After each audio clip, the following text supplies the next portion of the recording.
Hi everyone, তোমরা subscribe কেন করছো না?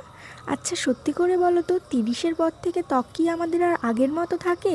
একটু যত্ন না নিলেই শুরু হয়ে যায় বলিরেখা, কালচে দাগ, উজ্জ্বলতা হারানো আর শুষ্কতা।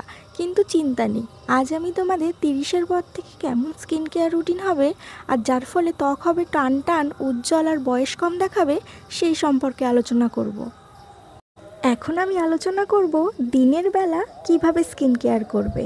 প্রথমে একটা জেন্টেল ফেস ওয়াশ দিয়ে মুখটা ধুয়ে নেবে। জেন্টেল এই কারণেই ব্যবহার করবে যাতে করে ত্বকের প্রাকৃতিক অয়েল ভাবটা না নষ্ট হয়। এরপরে স্টেপ, তোমরা টোনার ইউজ করতে পারো। সেক্ষেত্রে রোজ ওয়াটার বা অ্যালকোহল ফ্রি টোনার ইউজ করতে পারো। চালের জলও ব্যবহার করতে পারো, মানে চালটা ধোয়া জল। টোনার ব্যবহার করার পরে ভিটামিন সি সিরাম ইউজ করো। প্রতিদিন সকালে 2 থেকে 3 ফোঁটা যদি ভিটামিন সি ব্যবহার করো, এটা তোমার ত্বকের দাগ, ফাইন লাইন, স্কিন টোন ঠিক করে রাখবে। এরপর ময়শ্চারাইজারের ক্ষেত্রে হাইলোরনিক অ্যাসিড বা সেরামাইড সমৃদ্ধ ক্রিম ব্যবহার করবে।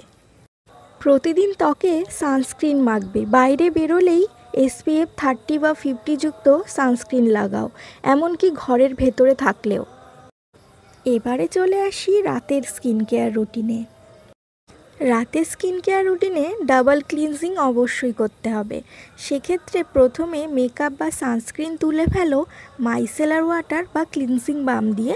তারপরে যথারীতি যে ফেস ওয়াশটা ব্যবহার করো সেটাই করো। যেহেতু 30 পেরিয়েছে, তাই সপ্তাহে 2 থেকে 3 দিন রেটিনল ব্যবহার শুরু করো। সেক্ষেত্রে শুরুটা 0.2 বা 0.3% দিয়ে শুরু করো, অবশ্যই ডাক্তারের পরামর্শে। যদি রেটিনল ব্যবহার করো, অবশ্যই ময়শ্চারাইজার লাগাও। সেক্ষেত্রে পেপটাইড, নায়াসিনামাইড বা সেরামাইড থাকলেই ভালো। চোখের তলার জন্য ক্যাফেন বা ভিটামিন যুক্ত আই ক্রিম ব্যবহার করো। এর ফলে ডার্ক সার্কেল কমে যায় এবং ত্বকের তলায় যে ফোলাভাব থাকে সেটাও কমে যায়।